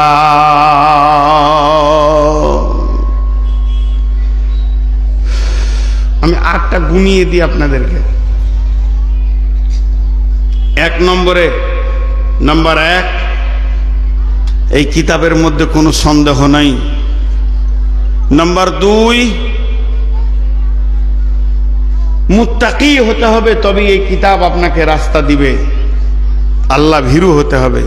নাম্বার 3, যা দেখা যায় না, আল্লাহ, জান্নাত, জাহান্নাম, আখিরাত, পুলসিরাত, সব চোখে দেখার মতো বিশ্বাস করতে হবে। নাম্বার 4, নামাজের কাতারে দাঁড়াতে হবে। নাম্বার 5, মৌকা পেলেই নিজের মাল থেকে দান করতে হবে। নাম্বার 6, আমাদের ওপরে যে কিতাব নাজিল হয়েছে সেই মোতাবেক কাজ করতে হবে। নাম্বার 7, পূর্বের যে কিতাবগুলো এসেছে সেই মোতাবেক চলবো না, কিন্তু ঈমান রাখতে হবে। নাম্বার 8, কঠিন কিয়ামতের ওপরে দৃঢ় বিশ্বাস রাখতে হবে। 8টা। এবার আঙ্গুল তুলবো আর আয়াত পড়বো। বিসমিল্লাহির রহমানির রহিম। আলিফ লাম মিম যালিকাল কিতাবু লা রাইবা ফীহি হুদাল লিল মুত্তাকিন আল্লাযীনা ইউমিনুনা বিল গায়বি ওয়া ইউকিমুনাস সালাতা ওয়া মিম্মা রাযাকনাহুম ইউনফিকুন والذين يؤمنون بما أنزل إليك وما أنزل من قبلك وبالآخرة هم يوقنون। এই 8টা কথা যখন বলা হয়ে গেল, 8টা সাবজেক্ট কমপ্লিট হয়ে গেল, আল্লাহ তাবারাক ওয়া তাআলা এরপরে ভাষাটা কি ব্যবহার করছেন? উলাইকা, ওই লোকেরা। উলাইকা মানে ওই লোকেরা। উলাইকা আলা হুদাম মির রব্বিহিম, তার রবের রাস্তাতে রয়েছে। উলাইকা আলা হুদাম মির রব্বিহিম, ওই লোকেরা তার রবের রাস্তাতে রয়েছে। তার রাস্তা পথভ্রষ্ট হয়ে যায়নি, ওই লোকটা বেঈমান হয়ে যায়নি, ওই লোকটা জাহান্নামী হয়ে যায়নি। ওয়া উলাইকা হুমুল মুফলিহুন, আর এই লোকগুলি কঠিন কিয়ামতের দিনে কামিয়াব হয়ে যাবে, এরাই বেঁচে যাবে, এরাই সফল কাম হয়ে যাবে। দেখেন ভাই, গোটাটাই কমপ্লিট করে দিলাম, কিন্তু সত্য কথা বলতে কি জানেন, আপনারা ভাববেন যে সব কথা বলেনি, যথেষ্ট বলেছি, শর্ট করে বলেছি। এই কথাগুলো আবার যদি বড় মুফাসসির তুলে দেন তো 1 মাসে শেষ হবে না। যারা বড় বড় কোরআনের তরজমা তফসির করছে মাদ্রাসায় বসে, ওনারা যদি তফসির করে তো 1 বছরে শেষ হবে না এই কথা কটা। এত গভীর তথ্য। তো সফল কামের রাস্তার কথা আমরা শুনলাম। আল্লাহর কাছে দোয়া করি যে আল্লাহ আমাদেরকে যেন সফল কাম করেন। বলেন আল্লাহুম্মা আমিন। জোরে বলেন, আল্লাহ আমাদেরকে সফল কাম করুন। যে আমিন বলছে না, আল্লাহুম্মা আমিন। কঠিন কিয়ামতের দিনে যেন আমরা ফেঁসে না যাই, আল্লাহ যেন আমাদেরকে সফলতা দান করেন। আল্লাহুম্মা আমিন। হয়ে গেল। তাহলে আমলগুলো কখন করব? দিলে বিশ্বাস রাখবো। বলেন ইনশাআল্লাহ। কোরআনে কোনো ভুল নাই, ইনশাআল্লাহ। আল্লাহকে ভয় করব, ইনশাআল্লাহ ভয় করব। তো সব কাজ এবার সালাত আদায় করব, গায়েবকে বিশ্বাস করব, আল্লাহ আছে, কিয়ামত আছে। কিন্তু এখন একটা আমল এইক্ষুনি শুরু করব, সেটা হচ্ছে আল্লাহর রাস্তায় নিজের উপার্জিত মালকে উদার চিত্তে দিব। এই 8টার মধ্যে এটা একটা, 8টার মধ্যে এটা একটা। আলেম ওলামা বসে আছে, জিজ্ঞেস করেন কোন আল্লাহর গোলাম আছেন যে একটা 20,000, 50,000, 10,000 এই আল্লাহর গোলাম কে আছেন? আমি কবিতাতে বলেছি যে এই মাদ্রাসাটা কে বানালো? এই মাদ্রাসা বানানো শিখিয়ে গেছেন নবী মুহাম্মদ রাসূলুল্লাহ সাল্লাল্লাহু আলাইহি সাল্লাম। 10টা মিনিট আপনাদের সামনে থাকবো ইনশাআল্লাহ। তারপর আমার বড় ভাই চলে আসছেন, ওস্তাদ ভাজন মানুষ। কেউ আছেন আল্লাহর গোলাম, একটা 20,000, একটা 50,000 দেনেওয়ালা আল্লাহর গোলাম কেউ আছেন? রসুলের উম্মত? নারায়ণ বাবজি এখন হোলসেল দোকানটা খুলেছি, খুচরা চায়ের 1 কাপ বেচবো না, ওটা পরে হবে। জি ভাই, কেউ আছেন আল্লাহর গোলাম 5,000, 10,000 দেনেওয়ালা? একটাও নাই। এত বড় মাদ্রাসা, আপনি কেন 5,000-এ ঢুকে পার হতে চাইছেন?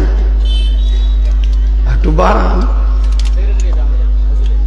জানি আপনার ওয়াইফ 3000, আপনি 5000, কত হলো? আর ছেলে পেলে গেল 2000 দিয়ে, দেখতে 10 হয়ে গেল। বাবজির ঘরে থেকে এলাম, ঘর কত সুন্দর বানিয়েছে গো। হ্যাঁ, আমরা জি, কেউ আছেন আল্লাহর গোলাম? বলেন।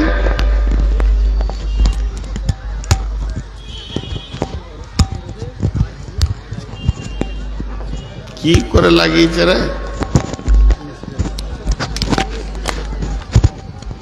যা, মাশাআল্লাহ, উনি 10,000ই গ্রহণ করে নিয়েছেন ইনশাআল্লাহ। সবাইকে মিলিয়ে এখন দিয়েছেন। নগদ 5 আছে নাকি? 8 আছে, আর 2 পরে দিয়ে দেবেন। আর কেউ আছেন ভাই আমার? ওনার সাথী হবেন, 10,000 দেনেওয়ালা আর কেউ আছেন? জি, 5,000 বলেন। আপনি কে বললেন? কার কথা বললেন? ধান জয়নাল 40 কেজি আছে এখানে? জয়নাল ভাই আছেন?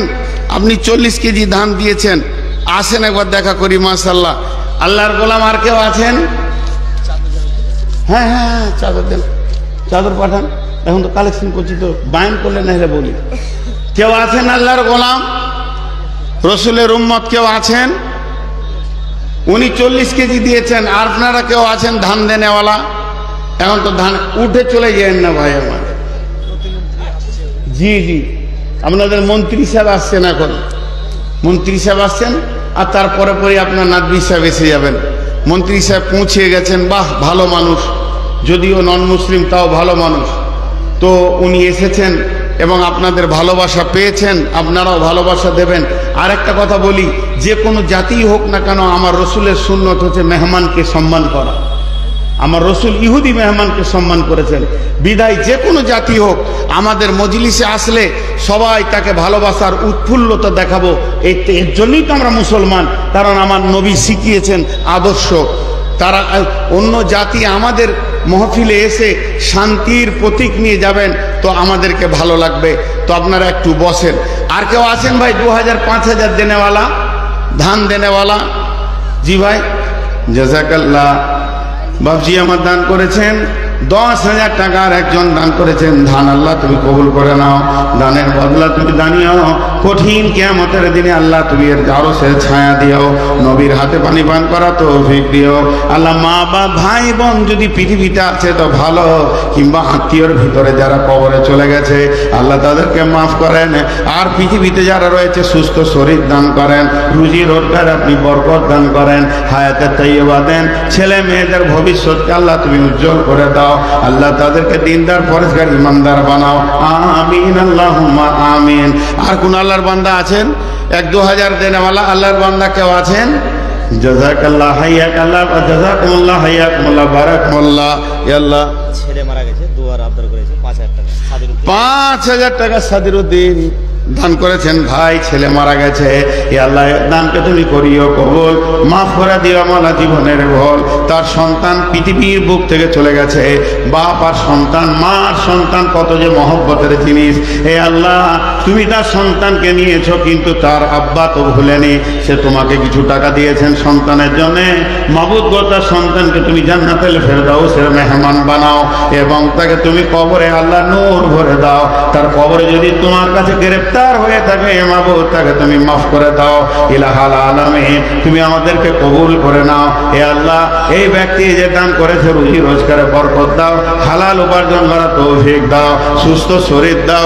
কঠিন কিয়ামতে বাপ আর সন্তান, মা আর সন্তানের সঙ্গে মুলাকাত করিয়ে দাও। আমিন, আল্লাহুম্মা আমিন। আর কেউ আছেন ভাই আমার? 1000 2000 200 500 1000 টাকা, যার কাছে যা আছে দিয়ে যান।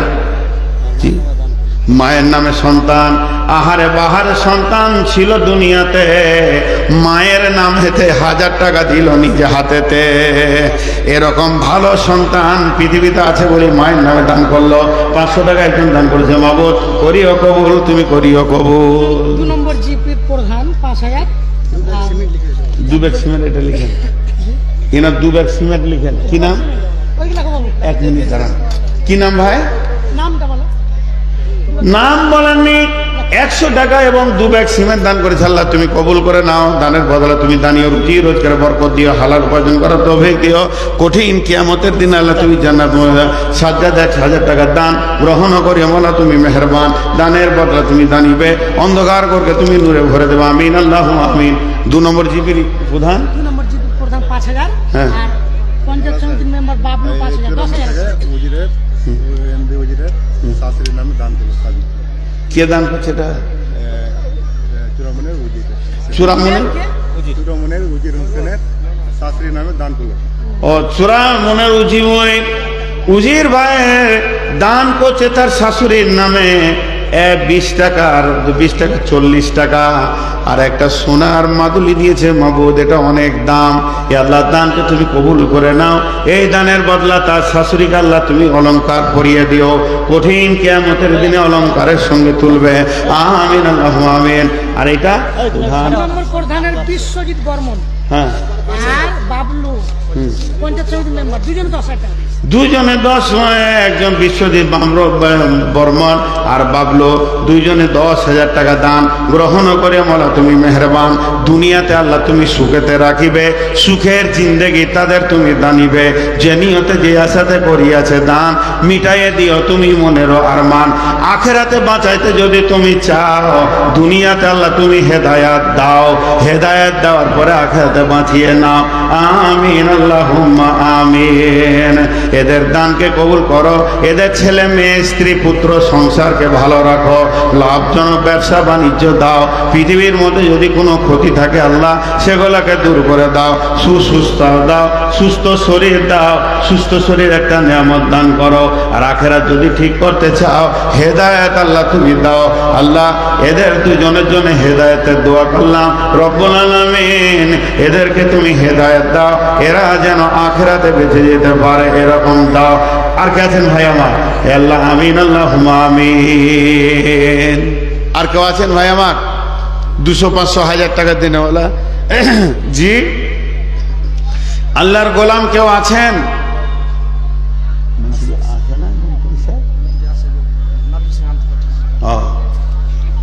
কত আছে বাবজি? কত আছে? 500? আল্লাহ এই মুরব্বী বাপজি আমার 500 টাকা দান করেছে। মাহবুব দানকে তুমি কবুল করে নিও। যে আশাতে দান করেছে আল্লাহ আশা তুমি পুরো করে দিও, রুজি রোজগারে বরকত দিও, সুস্বাস্থ্য দিও।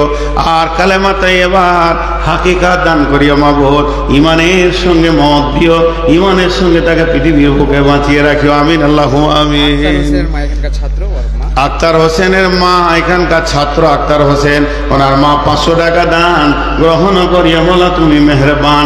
দানকে মওলা তুমি করিও কবুল, মাফ করে দিও মওলা প্রিয় বাব্বে মা বেটার জীবনের ভুল পার করে দিও তুমি পুলসেরাতের পোল।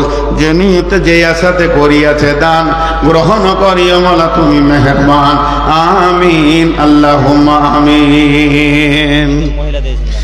একজন মহিলা একটা আংটি দান করেছে মাবদ, একটা দিয়েছে আল্লাহ তুমি 7 জোড়া কেন 70 জোড়া কেন 70,000 জোড়া আংটি তুমি জান্নাতে দান করিও মাবদ। এ দানকে তুমি কবুল করে নিও, দানের বদলা তুমি দান করিও। বোনকে আল্লাহ অলংকারে ভর্তি করে দিও জান্নাতে, এবং পুলসিরাতে পার করে জান্নাত দিও আল্লাহ। ইজরাউল হক বামাপের জন্য 400 টাকা দান, 4000 টাকা দান গ্রহণ করিও মওলা তুমি মেহেরবান। 1000 টাকা মৌল করিও কবুল, মাফ করে দিও মওলা জীবনের ভুল। সারাফত 1000 টাকা দান কবুল করিও মওলা তুমি সুবহান। এ দানের বদলা তুমি দানিবে, আর তুমি আল্লাহ তাকে আখেরাতে পার করে দেবে। আমিন। আরো 1000 টাকা বেনামিতে দান কারি সানাউল্লাহ 1500 টাকা দান, আর বেনামিতে 1000 টাকা দান গ্রহণ করি। খুব একটা ভালো কন্ট্রাক্টর ছিল। আচ্ছা নানি ভাই 1000 টাকা। আর কতবার করছো এটা? আপনি চাইলে দিতে পারবেন। এরকম কত দেবেন? কত দাও, দাও। এর আগে কত দেওয়া হয়েছে? ও মসজিদে দিয়েছিল 10,000 টাকা। এখন মাদ্রাসায় দেখলাম দিতে পারবেন। মাদ্রাসায় দেন কিছু। আল্লাহ আকবার। আর খানিক বলে আবার 1000 বেরোবে। মাশাআল্লাহ। হ্যাঁ গোপালপুরে জি জানিয়েছে, দোয়া করছি। গোপালপুরে যায় এর অসুস্থ বাপের জন্য দান করেছে, একটা ভাই মারা গেছে। এ ভাই আমার মা বাপ আপনার নানি দাদা দাদি সকলের নামে দিয়ে গেলেন 2000, নিজের নামেও দিলেন, টোটাল 2000, আর একজন দিয়েছে 1000। সব দানকে 130 আল্লাহ তুমি কবুল করে নিও, আমিন আল্লাহুম্মা আমিন। সাবিনা ইয়াসমিন 500 টাকা, আর সাবিনা একটা ইয়াসমিন রূপার 500 টাকা আর একটা রূপার আংটি করিয়াছে দান, গ্রহণ করে মাওলা তুমি বাবা মা মেহরবান। দুজনেও অসুস্থ। মা বাবা অসুস্থ আছে, তুমি শেফা দান করো। এই যে ফিলবাস রব্বিন নাস ওয়াসফিয়ান সাবিলা শিফা ইল্লা শিফাকা শিফা লা যাদুরুসাকা মা দান কে মাওলা তুমি করিবে কবুল, মাফ করে দিবে মাওলা জীবনের ভুল। শ্বশুর আর বাবা মারা গেছে, আর মা এখন মাকাই। আচ্ছা, ইনি নিজের শ্বশুর আর মা বাপের নামে 1 মণ মাকায় দান করছে। মাবুদ এই দানকে তুমি কবুল করে নিও, মাকায়কে মাল্লা তুমি করিও কবুল, মাফ করে দিও তার মা বাপ এবং শ্বশুরের ভুল, পার করে দিও তুমি পুলসেরাতের ভুল। যে আশাতে যে নিয়তে করিয়াছে দান কবুল করিও মাল্লা তুমি মেহেরবান। আর একটা আংটি কে দিয়ে গেল আল্লাহ বেনামিতে, এই আংটি দেখে তুমি মাল্লা করিও কবুল, পাপ করে দিও তুমি পুলসেরাতের ভুল। যে নিয়তে যে আছে 1 কুইন্টাল ধান কে মাইনুল হক মাইনুল হক 1 কুইন্টাল ধান 1000 টাকা, মাইনুল হক 1 কুইন্টাল ধান আর 1000 টাকা করিয়াছে দান, মা বাপের জন্য দান করিয়াছে। আল্লাহ এ দানকে তুমি কবুল করে নাও, দানের বদলা তুমি দানিও, এ দানকে আল্লাহ গ্রহণ করে নিও, আমিন আল্লাহুম্মা আমিন। মা বাপকে আল্লাহ তুমি মাফ করে দিও, তার কবরে আযাবকে তুমি মুক্তি দিও, যদি তোমার আদালতে গ্রেফতার হয়ে থাকে ক্ষমা করিও মাওলা, ক্ষমা করিও। কি নাম? এই নাম বুঝছে না? এই হ্যাঁ নাম বলুন, কে দিলে এটা? তুমি পকেটে আর টাকা নেই? কত আছে? কত আছে বার করো দেখি, বার করো। টাকা দিবে তো ফের ধরবো, বার করো, হাত ভরো। এটা কি? এটা চাঁদি, দেখেন একদম কত সুন্দর। আর কি? আর 500 টাকা আর নাই পকেটে, কিছুই নাই। কত আছে বার করো? 100 টাকাও নাই? আচ্ছা যাও, মাশাআল্লাহ কত সুন্দর ছেলে, একটু মজা করলাম, মহব্বতের ছেলে। আল্লাহ মায়ের নামে আর এক ছেলে, আহা কত সুন্দর সন্তান, মায়ের নামে দান করছে। মাবুদ আল্লাহ তুমি কবুল করো, আমিন আল্লাহুম্মা আমিন। জালসার সেক্রেটারি ডিলার ডিলার সাহেব সে কই? 10,000 টাকা। সে কই? ডিলার কই? মোহাম্মদ ইসমাইল কই? ইসমাইল না কই? ইসমাইল ভাই, একটু আগে দিয়েছিল টাকাটা। ও ডিলার ভাই ইসমাইল ভাই আছেন। আর আপনি? আমি আছি। আপনারটা না নিলে আমার মন ভরছে না, যখন থেকে দেখেছি। তো বলেন, আপনারটা বলে দেন। কি বলেছিল দেব? কত? 50? 10। দিয়ে দেন। ইন্না লিল্লাহি ওয়া ইন্না ইলাইহি। 10 হবে না? না স্যার, আচ্ছা আপনার 10 হলো, আর না। আর বাড়িওয়ালির 10? না অসুবিধা আছে। এই আল্লাহ ডিলার ভাই দিয়েছেন, কত হচ্ছে? 10। আল্লাহ তুমি দানকে করিও কবুল, মাফ করে দিও ওলা জীবনের ভুল, আমিন আল্লাহুম্মা আমিন। যতগুলো দান করলো 2100 টাকা দান। মহুরির স্ত্রী পেত্র মহুরি মারা গেছে, আচ্ছা, আর স্ত্রী 2100, আর মোল্লা ইব্রাহিম দিয়েছে 5000। মৌলানা ইব্রাহিম সাহেব 5000, প্রাপ্তম মোহরির স্ত্রী দিয়েছেন 2100। আল্লাহ দানগুলো কোনো কবুল, মাফ করে দিও মোলা জীবনেরই ভুল, পার করে দিও তুমি পুলিশের হাতের ভুল, আমিন আল্লাহুম্মা আমিন। হে আল্লাহ এই পর্যন্ত যতগুলি দান এসেছে সমস্ত দানকে তুমি কবুল করে নাও, এই টাকাগুলো তুমি কবুল করে নাও, এদেরকে তুমি মাফ করে দাও, এদেরকে তুমি ক্ষমা করে দাও, এদের রুজি রোজগারে তুমি বরকত দাও, যারা বেঁচে আছে তাদেরকে তুমি হায়াতে তৈয়বা দাও, যদি এদের আত্মীয় স্বজন মারা গেছে আল্লাহ তুমি ক্ষমা করে দাও, এর ভিতরে যারা বেধর্মী আছে তাদেরকে দুনিয়াতে সুখে রাখো এবং ভালো ব্যবসা বাণিজ্য দাও, কিন্তু যারা আল্লাহ বেধর্মী রয়েছে তাদের ছেলে পিলে সন্তান বউ বিটি ইনকামের রাস্তা তুমি খুলে দাও এবং সবাইকে সুখে রাখো। আর যদি আখেরাত তাদের ঠিক করতে চাও আল্লাহ তুমি হেদায়েত দাও, হেদায়েত দিয়ে তাদের আখেরাতকে তুমি ঠিক করে দাও, আমিন আল্লাহুম্মা আমিন।